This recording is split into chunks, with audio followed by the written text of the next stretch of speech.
Bonsoir, bienvenue dans iWeek, toute l'actu Apple en live. C'est la promesse sur Watch tous les mercredis à 20h, il est 20h, on est en direct et on est avec vous. Avec le hashtag iWeekTV, vous allez pouvoir réagir, participer à l'émission et puis nous poser vos questions et nous dire ce que vous pensez de peut-être pas les mettre au pluriel, de cette annonce d'hier soir. C'était à Chicago, c'était dans un lycée. Bon, un peu haut de gamme, mais un lycée quand même. Une conférence sur l'éducation. Et on va essayer de vous expliquer ce qu'il fallait en retenir avec les familiers de l'étape. Hein, vous les connaissez. Salut Ellie. Hello, bonjour à tous. Comment vas-tu? Malgré tout. Bah écoute, ça va très bien. Hier, j'avais sur Twitter exprimé quelques doutes quant à ma présence aujourd'hui, mais je n'ai pas pu résister. Ouais, je m'en doutais. J'avais trop de choses à dire. Mais quand même, pour te mettre de mauvais poils, tu vas nous expliquer pourquoi.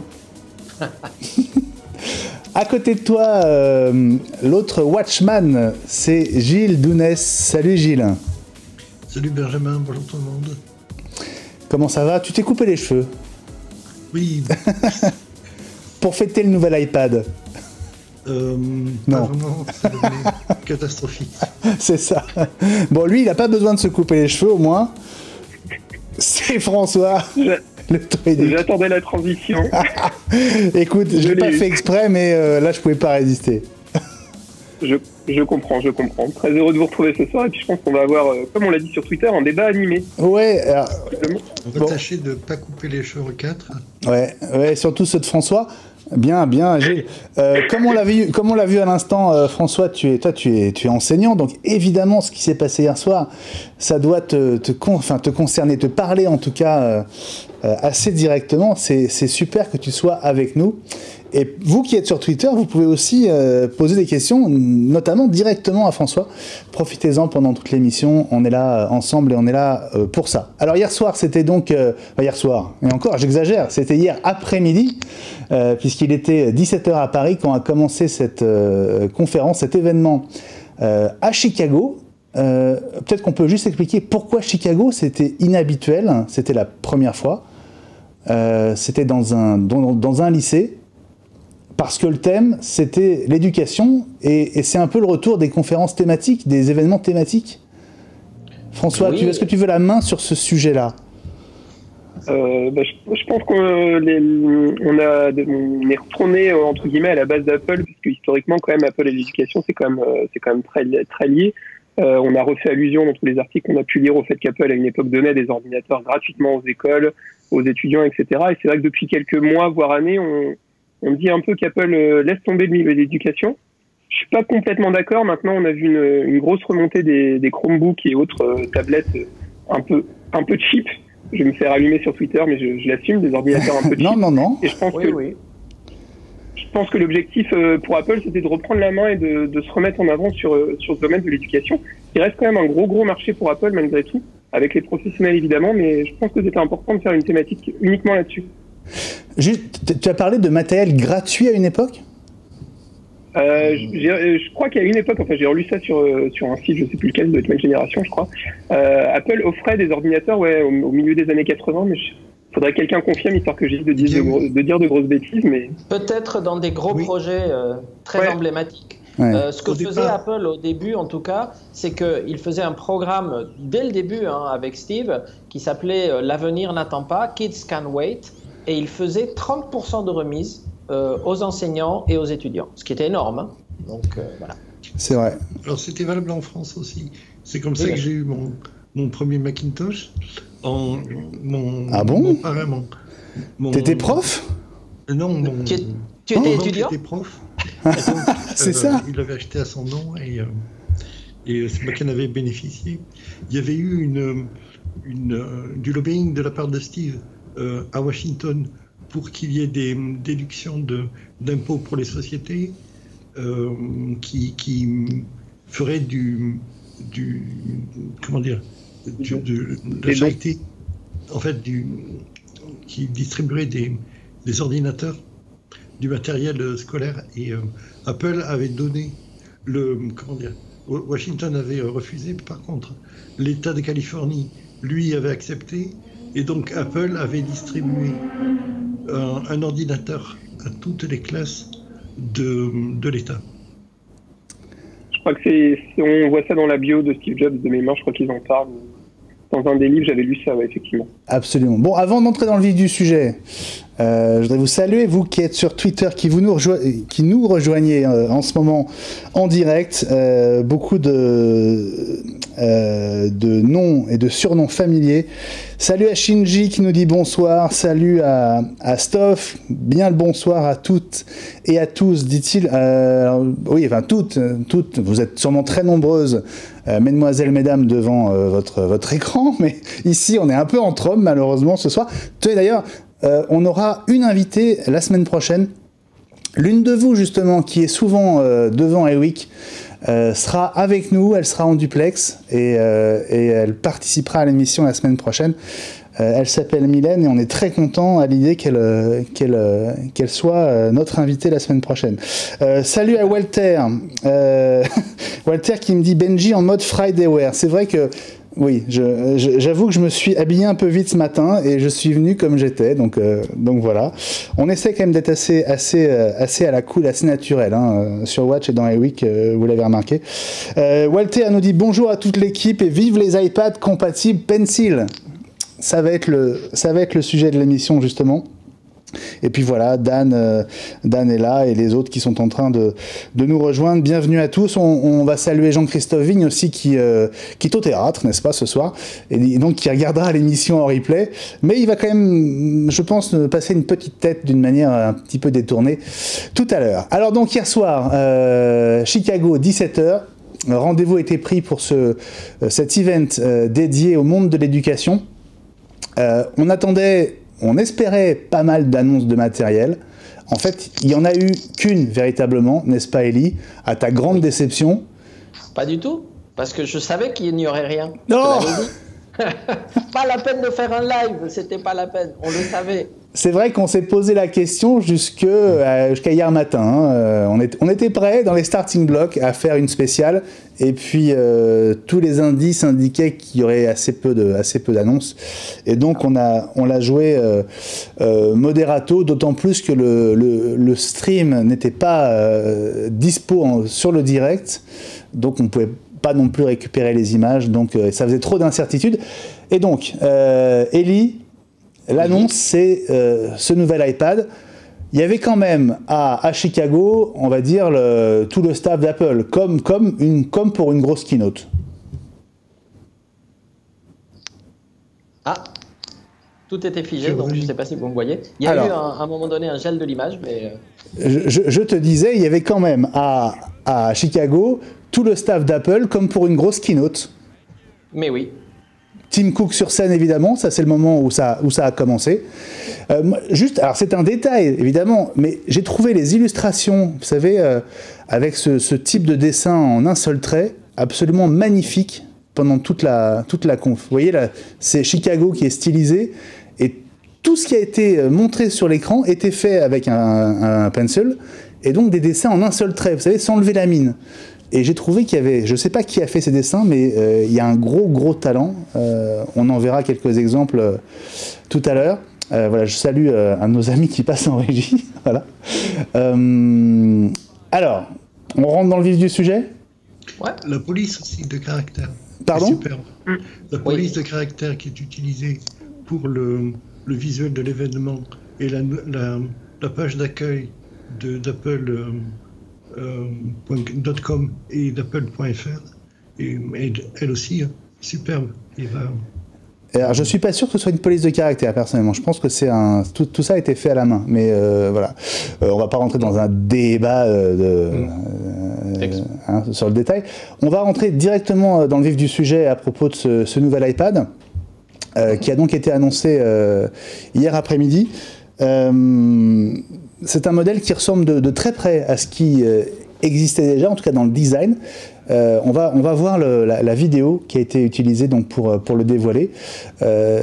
Qui veut prendre la main sur ses caractéristiques? Alors, bon, et mes camarades vont compléter. Il a la taille de l'iPad de 5e génération actuelle, c'est-à-dire 9 pouces 7. Il a apparemment un peu minci, c'est-à-dire qu'il retrouve la minceur de l'iPad Air. Et à part ça, il a un écran haute résolution avec une grille qui permet en fait d'utiliser le Pencil, Touch ID et un processeur A10 qui est donc le processeur qui équipe aujourd'hui les iPad Pro. Donc meilleur processeur, meilleur écran, en tout cas meilleure sensibilité, écran plus précis, peut-être un peu plus fin, il faudra vraiment qu'on vérifie. Donc support du Pencil, donc plutôt que des bonnes choses et surtout moins cher. Je crois, sans vouloir faire mon rabat-joie, que c'est de l'A10, alors que dans les iPad Pro, ça doit être de l'A10X, si je dis pas de bêtises. Je crois que le processeur des iPad Pro doit être un peu plus rapide. Tu dois avoir raison. Il y a des fusions. Oui. Et la grosse, enfin, on aura l'occasion d'y revenir tout à l'heure, mais la grosse différence par rapport aux iPad Pro, en dehors de la taille, il y a aussi l'histoire des caméras. La caméra frontale est de plus basse définition que sur l'iPad Pro. Et il y a aussi quelque chose qu'on avait beaucoup mis en avant au moment de la sortie des iPad Pro au mois de juin l'année dernière, c'est le taux de rafraîchissement, qui était beaucoup plus élevé sur l'iPad Pro, qui était de 120 Hz de mémoire sur l'iPad Pro, alors que sur l'iPad qui est sorti hier, ça reste le taux de rafraîchissement classique qui doit être de 60, je crois, de mémoire. Donc c'est un iPad, on va dire, c'est un iPad normal, c'est pas un modèle Pro, mais qui récupère quand même de l'iPad Pro. Une caractéristique très importante, c'est la compatibilité avec le Pencil, donc qui permet d'écrire, de dessiner, d'annoter directement du bout du stylet à l'écran. Oui, exactement. Mais on n'aura pas la même finesse de réponse de l'écran vis-à-vis de la pression et de l'interaction avec l'Apple Pencil tel qu'il avait été mis en avant l'année dernière. Alors explique-nous, dans quelle mesure ce sera moins précis, moins agréable, moins réactif? À cause de la réaction, la réactivité de l'écran. Et le fait qu'il ne supporte pas la pression. En même temps, on est avec un produit qui est estampillé éducation à destination de petites têtes dont le cerveau n'est pas encore aussi bien myélinisé que celui des adultes. Et donc, la finesse de préhension et la finesse des gestes n'est pas aussi bonne que celle des adultes. Donc, ça peut aussi s'entendre sans vouloir absolument faire l'avocat du diable. Et ça permet au DIN de faire, au conseil l'équivalent du conseil généraux aux États-Unis, de faire quelques économies. Si je peux me permettre de rajouter un petit truc, il a été présenté hier lors d'un événement éducation accompagné de plein de logiciels dont on va parler après et qui sont très importants. Mais je peux vous garantir, parce que depuis hier, évidemment, on commence à avoir des tonnes d'informations de la part d'Apple. Ce n'est pas du tout dans leur tête un produit réservé à l'éducation, même s'il y a $20 de moins, parce que la pression qu'ils mettent sur tout le monde pour les premières commandes et qu'ils nous conseillent d'avoir parce qu'ils pensent que la demande va être très forte, avec cet iPad-là, ils visent absolument tout le monde, mais vraiment tout le monde. Alors, Elie, est-ce que tu as des précisions? Parce que dans le communiqué de presse d'Apple France hier soir, il n'y avait pas le prix éducation pour ce nouvel iPad, il n'y avait que le prix public. Est-ce que tu connais ce petit détail important? Non, je n'ai que le prix public, le prix éducation, peut-être que François l'a, parce que, comme je leur expliquais hier, Apple a eu la gentillesse de nous débarquer du programme éducation, donc je n'ai pas accès à ces tarifs. Pardon, alors, je suis désolé, je voulais pas enfoncer le clou ni tourner le couteau dans la plaie. Alors, on va essayer d'être précis. C'est un iPad qui a été annoncé dans une version à 32 Go, donc à $299 aux US. Pour le tarif éducation. Donc 359 €. Mais il y a une version 128 Go qui n'a pas été mentionnée hier, mais qui existe. Oui, 100 € de plus. Ouais. Donc il y a une version 4G aussi. Ça fait un iPad à 450 €. Oui, et il y a une version 4G avec deux caractéristiques intéressantes. La première, c'est qu'elle utilise pour la première fois en France, en tout cas, l'Apple SIM. Donc, elle arrive automatiquement avec une Apple SIM et on peut prendre n'importe quel abonnement en ligne. On n'est plus obligé d'utiliser une SIM opérateur. Ah, c'est bien ça. Et ça, c'est très bien. Le petit bémol, c'est que c'est une version qui coûte 130 € de plus. Donc, quand tu prends le modèle de base, tu lui rajoutes 130 si tu veux de la 4G, et si tu prends un 128 et tu lui rajoutes 130 €, là, tu commences à être dans des prix... Bon, c'est ce que disaient les gens, c'est que le prix initial est très attractif, mais quand tu vas commencer à lui rajouter des accessoires, le Pencil, ça va te rajouter 100 €, la 4G, ça va te rajouter 130 €, et si tu veux un peu de mémoire, ça va te rajouter encore 100 €, et bien ça fait beaucoup de 100 €. Absolument, ouais. Alors, parmi les applications qui ont été mises en avant hier soir, on va en parler parce que il y a de la bureautique avec la suite iWork qui a été mise à jour. Il y a des ensembles pédagogiques autour du codage, autour de on va dire de la créativité au sens large, qui ont aussi été montrés hier soir. Mais il y a aussi un des points hyper importants pour Apple, c'est la réalité augmentée. Qu'est-ce que vous avez retenu de ce que vous avez vu hier soir? Qui veut prendre la main? La grenouille en réalité augmentée, quand même, c'est énorme. Exactement. Ça a fait beaucoup parler sur Twitter hier en disant ça y est, enfin on va pouvoir échapper à la dissection de la grenouille comme on a tous vécu, ça nous a tous traumatisés, je pense. Enfin moi, en ce qui me concerne, ça m'a traumatisé. Mais donc là on voit la démonstration du logiciel qui s'appelle Boulevard AR et qui va permettre, comme on va le voir tout de suite, de voir la grenouille en réalité augmentée sur la table directement. Non, Boulevard AR, ça Boulevard, c'est permet l'autre, d'avoir justement. un musée. Oui, ça permet d'avoir un musée dans la salle de classe et de s'approcher très près des tableaux, comme ils ont dit, ce qu'aucun musée ne vous autoriserait à faire. Voilà. Donc, il expliquait qu'il n'y a aucun musée dans lequel on pouvait s'approcher aussi près des tableaux. Donc là, vous le voyez, dans la salle de classe, il y a évidemment, il y a rien d'autre au mur que le tableau blanc, mais en utilisant l'appli, en fait, l'iPad plaque sur le mur, simule sur le mur un tableau de maître dont on peut, entre guillemets, s'approcher de manière hyper réaliste. Et qu'on pourra sans doute annoter, chose qui n'est pas trop permis dans un musée, voilà, avec un crayon ou autre chose. Alors, deuxième appli donc développée par le WWF. Là, c'est plus de ce dont tu parlais, je pense, tout à l'heure. Non, c'est pas encore. C'est la troisième. Non, toujours pas, c'est vrai, t'as raison.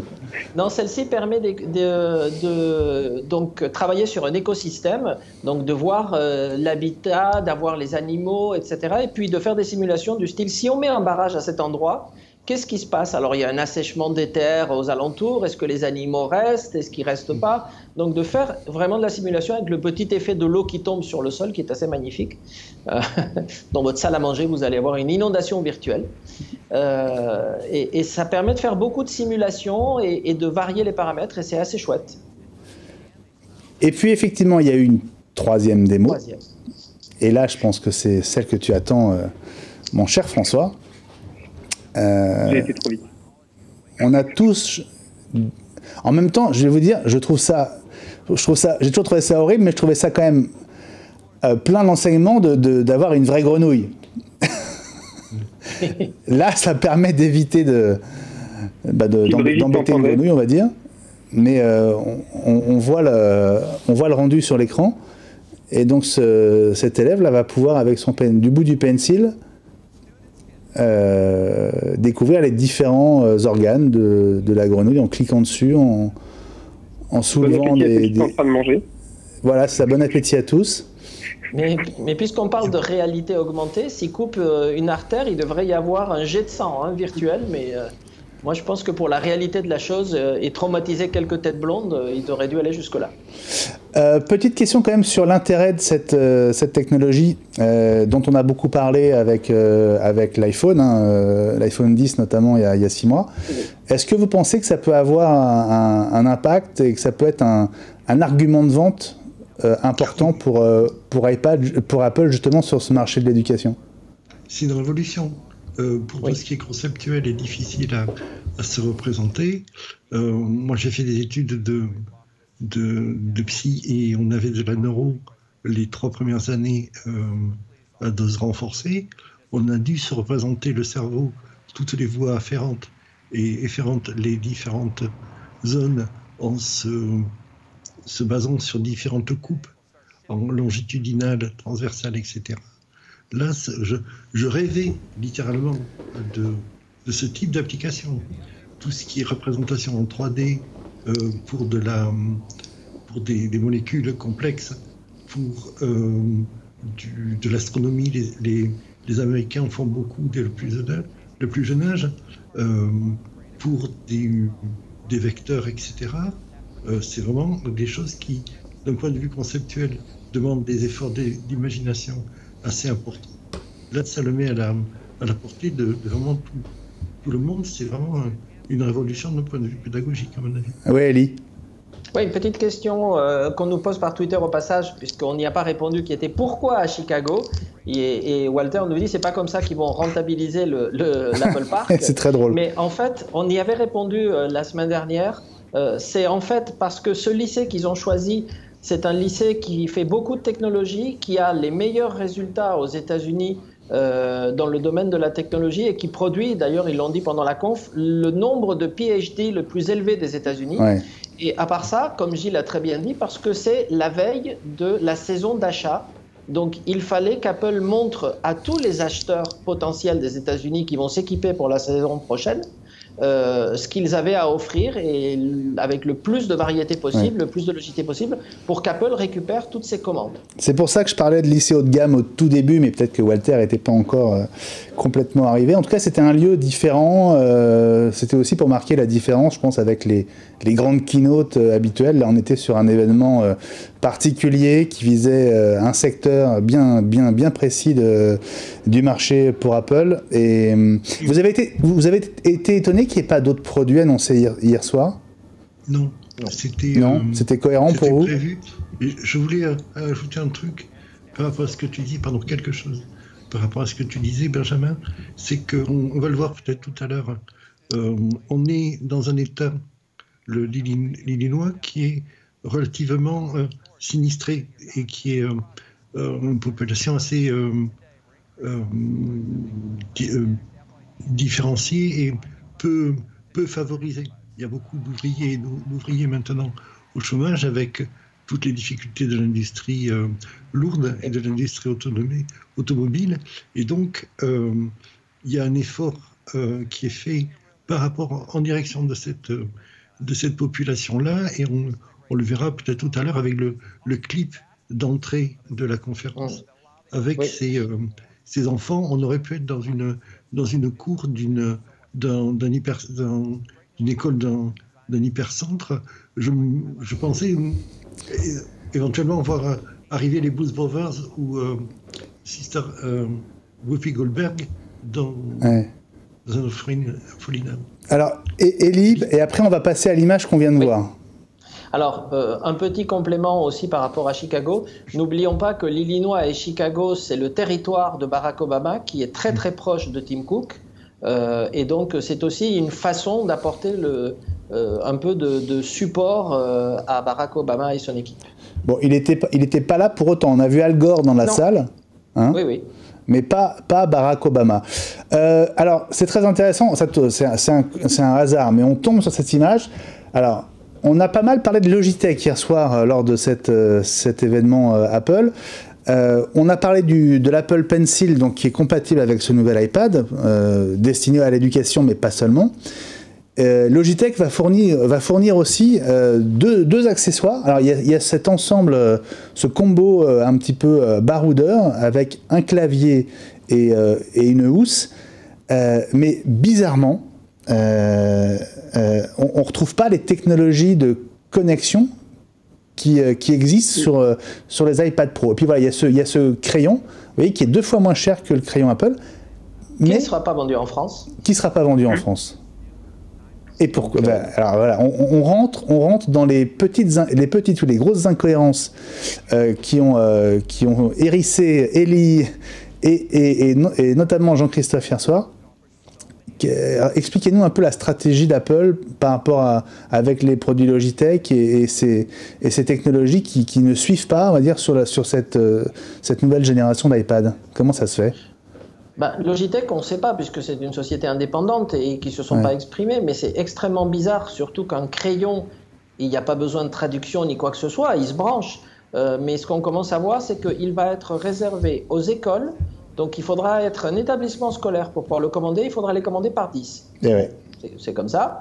En ce qui concerne la housse clavier, on ne sait pas du tout si elle sera vendue en France. parce que pour qu'elle soit vendue en France, il faudrait qu'elle soit AZERTY. Et je n'ai pas vu, en tout cas aujourd'hui, de communiqué de Logitech en disant qu'ils vont la vendre en France ou qu'ils vont accepter de traduire ce clavier pour le 99 €, sachant qu'ils ont déjà des coques avec clavier pour iPad et qui marcheraient sur ce modèle-là, qui sont un peu à toutes les gammes de prix. Mais celle-ci en particulier, on n'a pas eu de retour pour l'instant. Ouais. François, ouais, qu'est-ce que tu penses de cette stratégie-là ? Ça me laisse un peu perplexe sur le coup du clavier. Je pense que le gros avantage de ce clavier-là, c'est qu'il a l'air assez costaud. Donc je pense que pour les écoles, ça pourrait avoir un vrai intérêt, mais le côté AZERTY doit effectivement poser problème. Ils ont peut-être pas envie de faire les investissements adéquats. Par contre, le coup du stylo, je comprends vraiment pas pourquoi. Comme le dit Eli, c'est une connectique classique, c'est une connectique Lightning en plus comme l'iPhone ou comme l'iPad. Donc il y a pas de raison. Si ça se trouve, ils décideront plus tard de le vendre en Europe, on verra. Mais c'est assez surprenant comme réaction, mais là on peut pas se plaindre, c'est pas Apple, c'est Logitech, donc faudra leur poser la question en direct pour savoir. Ils sont spécialistes de ce type de segmentation un peu artificielle du marché. Je me souviens, il y a une petite dizaine d'années, ils avaient des sacs d'ordinateurs très très bien, et bizarrement, il y avait un modèle très très chouette qu'ils réservaient au marché belge, qui n'est pas disponible sur le marché français. Alors je ne sais pas quels sont les raisons. Je voudrais qu'on passe la parole à un des visages familiers d'iWeek, c'est Jean-Christophe Vigne, qui donc ne pouvait pas être là ce soir, mais que j'ai croisé tout à l'heure et qui voulait réagir justement sur l'annonce d'hier soir et ces petits désagréments qu'on a découverts au fil des heures. On l'écoute.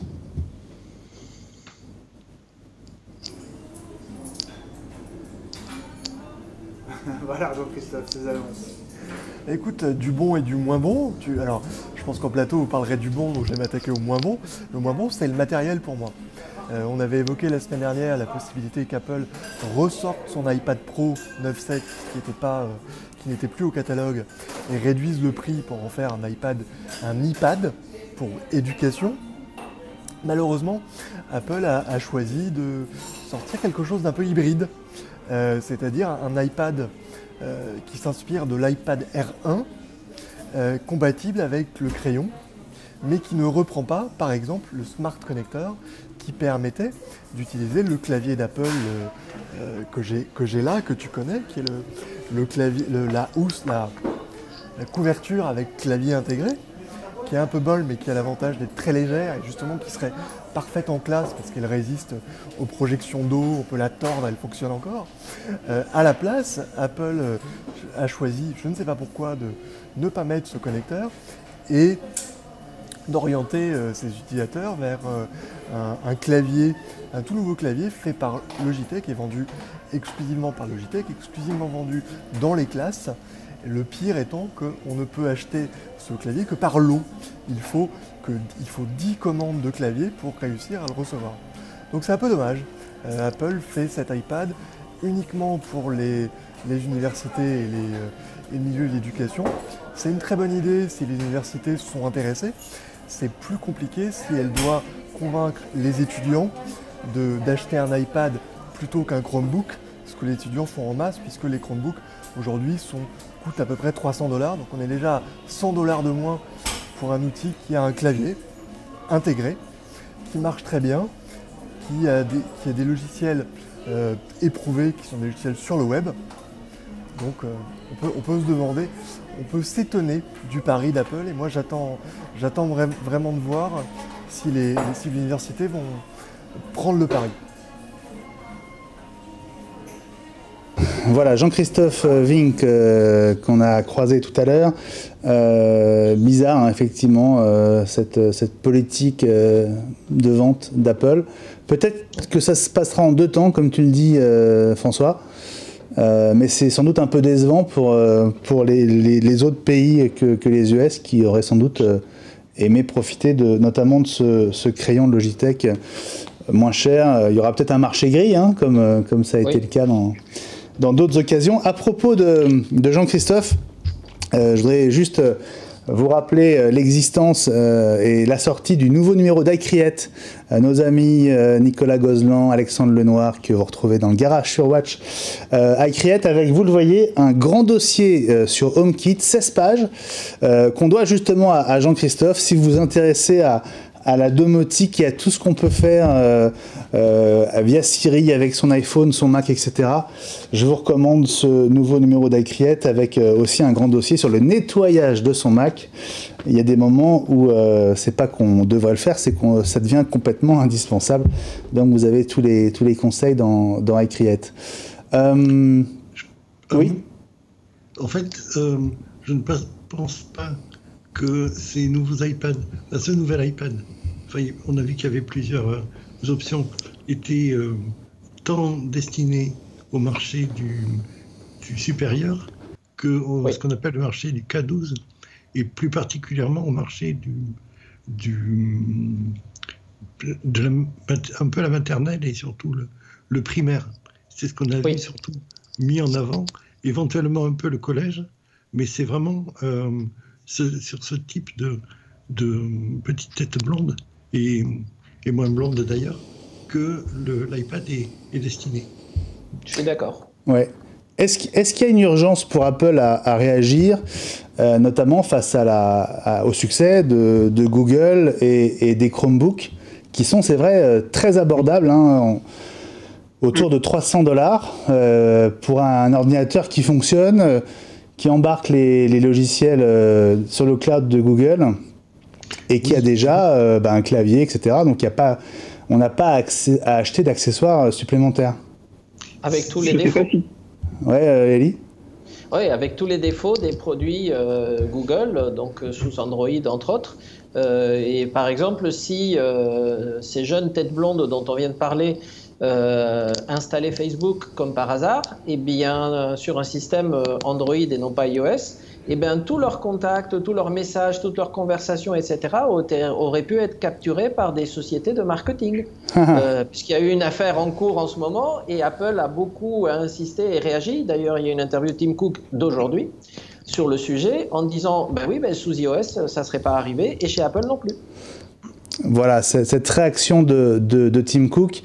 Donc c'est l'affaire de la fuite des données de 50 millions d'utilisateurs de Facebook qui fait beaucoup de bruit, qui a fait sortir Mark Zuckerberg d'un silence qui a duré 5 jours, que beaucoup ont trouvé très très long.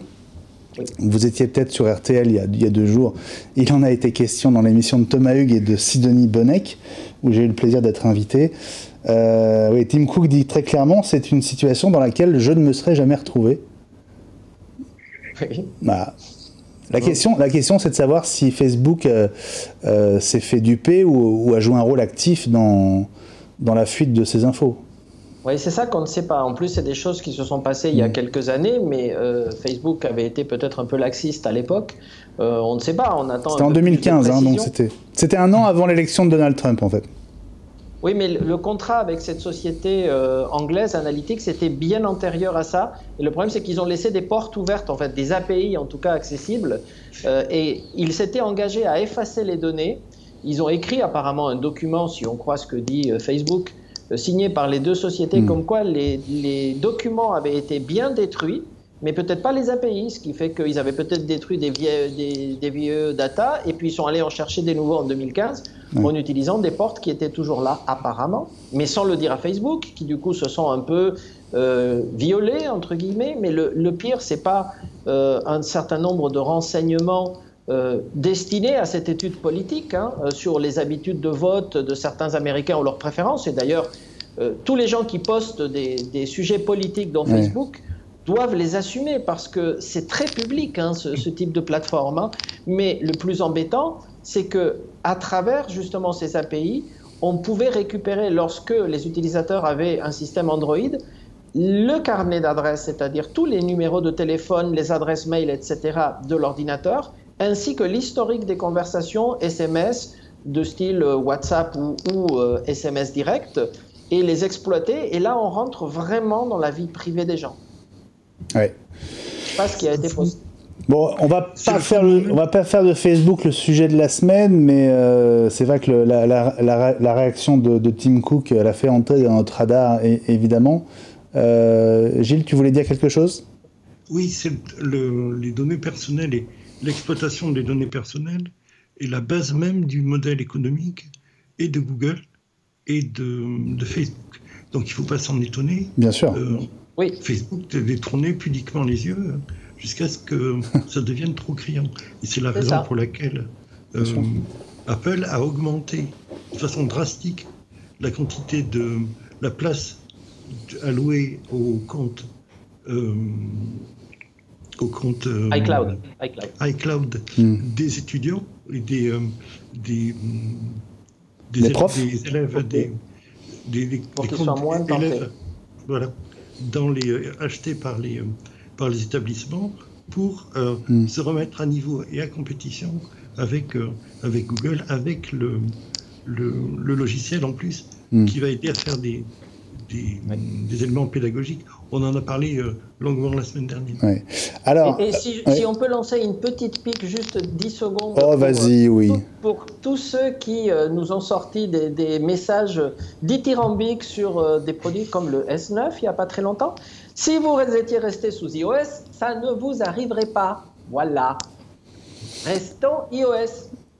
Mais attends, alors pour le coup, qu'est-ce qui, à partir du moment où c'est des données qui sont sur Facebook, peu importe de quelle manière on les fait entrer sur Facebook.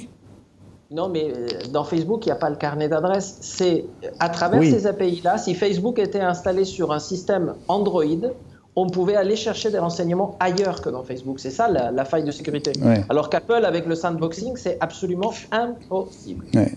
Oui, parce qu'en fait, alors, pour être tout à fait précis, tout est passé par un logiciel que 270 000 personnes ont téléchargé volontairement. Donc on peut considérer que celle-là était plus ou moins consentante. Le problème, c'est que le système est allé aspirer, enfin, à englober dans ce qu'il pompait, non seulement les données de ces 270 000, mais aussi de tous leurs contacts. Et là, ça fait des dizaines de millions de personnes qui ont été concernées. Voilà. D'ailleurs, on ne sait pas de manière très précise si ce ne sont que des Américains ou pas.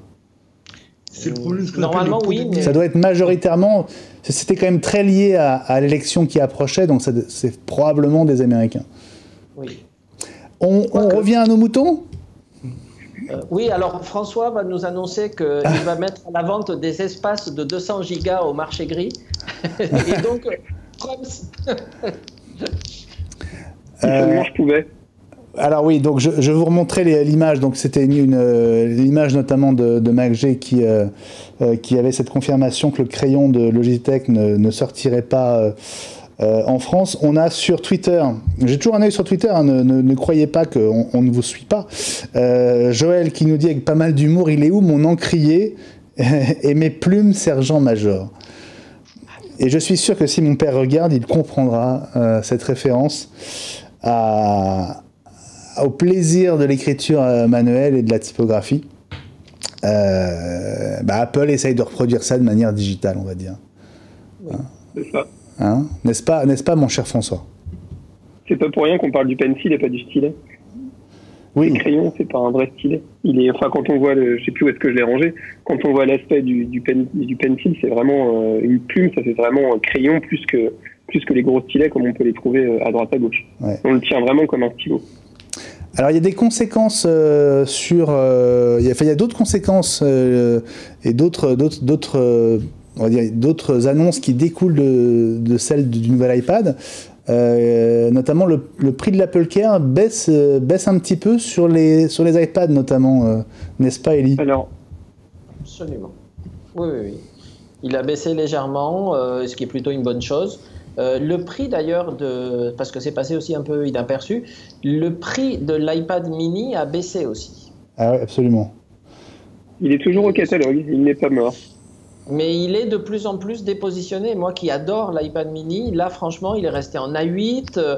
Il y a un certain nombre de logiciels qui vont commencer un tout petit peu à peiner dedans et c'est tellement dommage. Ouais. Alors du coup c'est vrai que l'iPad précédent devient un iPad vraiment moins cher Et à la limite, si on n'a pas besoin du Pencil, ça reste un très bon iPad. Hein. Oui. Juste sur l'iPad mini, j'ai l'impression, enfin, sauf si je me suis trompé, il y a 10 € d'écart. Il est à 439 € quand même, hein, donc... Non, tu parles de quel modèle là? Le 128, puisqu'il n'y en a qu'un. D'accord, alors si tu compares le 128 du nouvel iPad et le 128 de l'iPad mini, sauf si je me trompe, il y a 10 € d'écart. C'est à peu près ça de mémoire. Hein? Il faudrait qu'on fasse le calcul, mais on ne doit pas être très loin. Non, mais sur l'Apple Store, j'y suis allé tout à l'heure, j'ai mis les deux modèles en comparaison, et il y a 10 € d'écart. Je vois, à part Jean-Christophe qui me dit j'adore l'iPad mini, le format est idéal, je vois pas quelqu'un préférer un iPad mini à 10 € près au nouvel iPad compatible avec le Pencil. On est d'accord. Ça dépend de l'usage. Ouais. Si, j'en discutais la semaine dernière déjà avec quelqu'un et qui me disait non. J'en discutais avec un collègue qui voulait acheter un iPad et il me dit, moi l'iPad classique, je trouve que le format 9/7 est trop grand pour le mettre dans le sac à dos ou même dans le sac à main. Je préfère prendre un iPad mini, donc il va se prendre un iPad mini. Ouais. Oui. Mais bon, après ça reste une machine vieillissante. Moi, j'ai exactement la même réflexion et ça me fait râler parce que je n'ai pas les performances.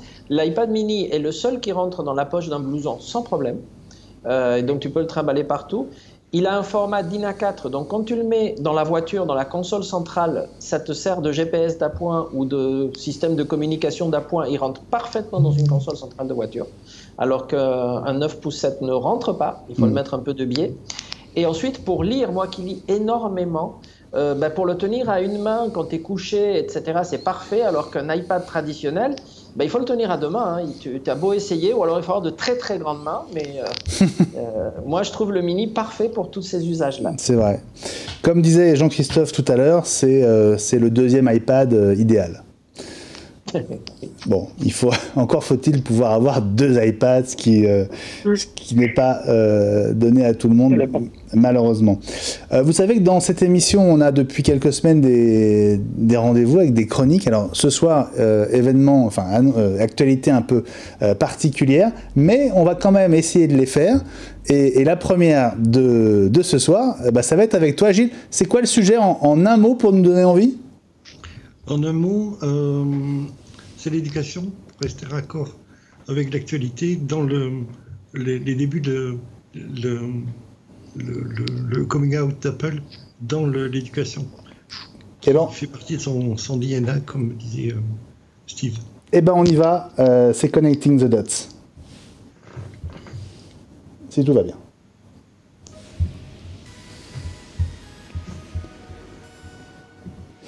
Voilà, on va relier les points avec toi, Gilles. Alors Jean-Christophe est intervenu, nous a filé un petit coup de main, a pensé à cette idée, et tu as fait les recherches et tu as retrouvé des images de Steve Jobs qui sont liées à hier soir, en fait.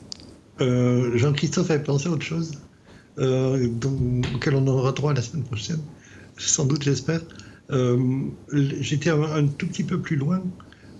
C'était pour revenir sur les premières opérations lancées par Apple, qui avaient été citées par Tim en tout début d'événement. Il y avait Bicycle for the Mind en particulier, enfin c'est le premier.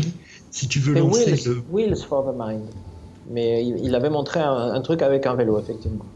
Oui, et donc c'était ce que Steve avait pris comme image, en disant que l'animal le plus efficient pour faire 1 kilomètre était le condor. On ne sait pas qui a eu la médaille d'argent. Et le plus mauvais, le moins efficace, était l'homme pour faire ce même kilomètre. Et que par contre, si on lui donnait un vélo, l'homme prenait la première place et devenait le plus efficace. Et que pour lui, la raison d'être de l'ordinateur était de devenir ce fameux vélo, ces roues, pour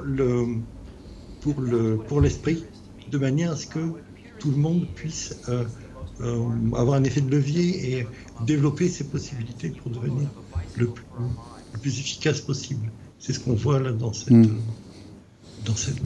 interview. Tu m'as envoyé une deuxième vidéo, celle-là est tellement mauvaise en qualité que j'ose même pas la passer. Alors, je peux vous en montrer un petit bout, mais c'est impressionnant. C'est un écran filmé. Oui. Alors, il y a de la neige. Hein. Là, c'est très très vintage. Hein. Oui, ça s'appelle Apple Classroom of Tomorrow, qui est un programme à la suite des dons d'ordinateurs faits par Apple dans les classes. On voit qu'on est loin de ce qu'Apple appelait le one-to-one, c'est-à-dire un élève, un ordinateur. On a deux ordinateurs pour l'ensemble de la classe, et là, tout le monde est en rang derrière pour essayer de voir ce qui se passe, un peu comme devant les téléviseurs de l'ONICEP, comme on a tous connu dans les années 60, 70 et 80. La pédagogie a bien changé, mais on reste avec ces petits sur l'école primaire qui reste le cœur de là où on peut effectivement avoir un effet de levier, et c'est cet âge-là qui a été repris par Apple pour ce petit spot qui s'appelle One Person Can Change the World.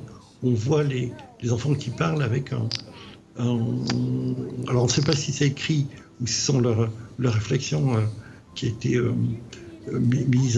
qui a été accouchées par les enseignants au cours d'ateliers et de travaux. Le clip est assez émouvant à cause de la musique et puis des paroles qui sont dites, et on voit ce qui ressemble quand même à une école dans une banlieue ou dans un hypercentre un peu défavorisé, quoi.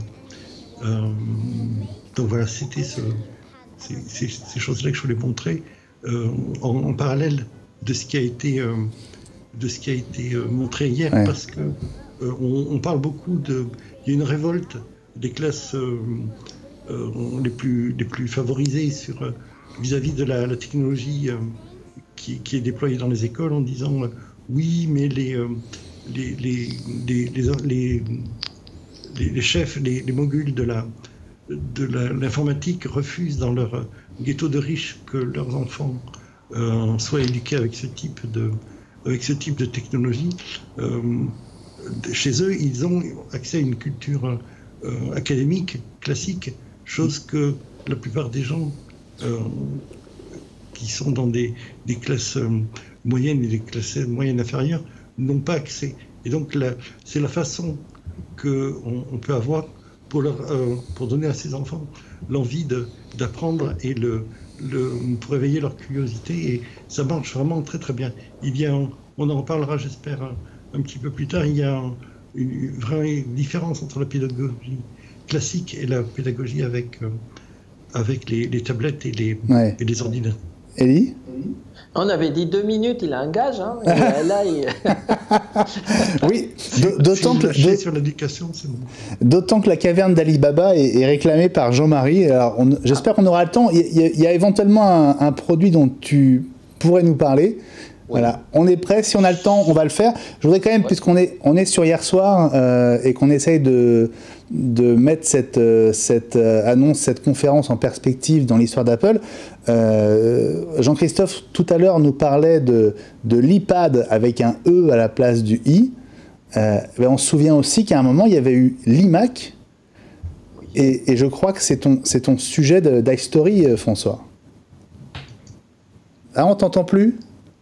T'as dû couper ton micro. Deuxième gage. On va avoir le droit de tout faire notre gage. Non, je disais que tu étais le roi de la transition. Alors, dis-nous, rappelle-nous, cette iMac, c'était quand ? L'iMac, on est en 2002. Je ne sais pas si les plus anciens d'entre nous s'en souviennent peut-être. J'en avais parlé en début d'année quand on avait fait les premiers tests de chronique au mois de septembre. Donc on est en 2002. Apple a sorti l'iMac Tournesol, donc que vous voyez au milieu, en début 2002, donc qui était une machine qui est, je trouve, magnifique, sans doute pour moi un des plus beaux ordinateurs d'Apple. Donc qui venait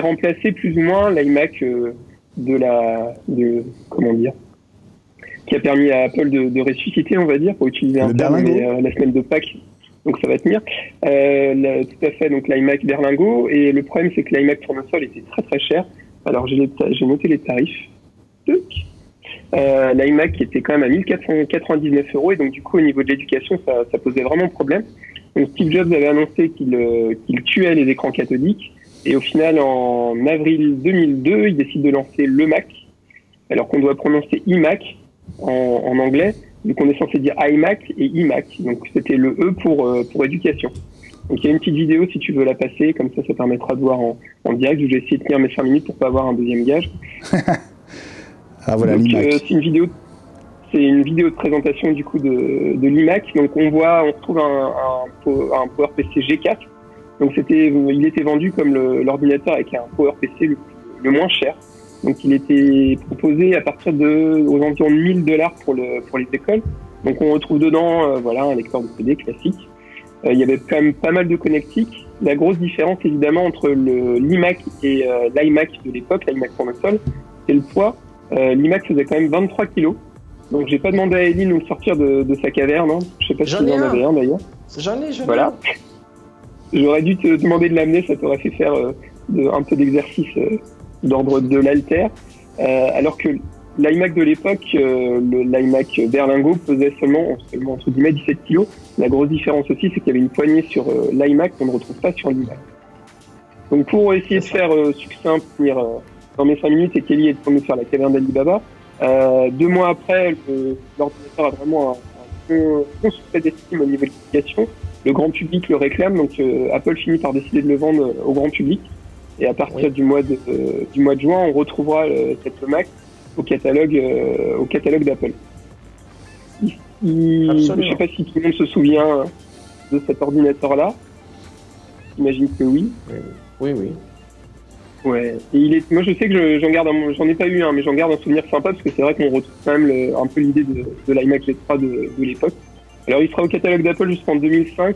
En octobre 2005, Apple décide d'arrêter de le produire. Alors, on voit la photo avec le socle. Le socle était vendu séparément. Sur la petite vidéo, on le voit. Ce qui mettait aussi beaucoup en avant, c'était le côté digital, évidemment, à l'époque, avec la suite iLife. Donc, l'iMac sera pas remplacé tout de suite. En fait, on retrouvera en 2006 un iMac orienté et à destination uniquement de l'éducation à $1000. Mais il sera jamais vraiment complètement remplacé. Ça restera au final un seul produit Apple avec le E. Alors, je crois qu'il y avait eu l'Imet aussi dans les années 90, si je dis pas de bêtises. C'est vrai que je trouvais ça sympa de faire un petit clin d'œil, puisqu'on s'attendait vraiment hier à avoir un iPad, et au final, on a eu un iPad. Oui. Ça nous rappelle des souvenirs, hein, toutes ces images là, même le logo de OS 10 faisait assez cougar, on va dire. Hein. Je sais pas ce que tu en penses. Et tu as vu qu'à l'époque, Apple livrait Internet Explorer comme navigateur dans la liste des logiciels. Hein. Incroyable.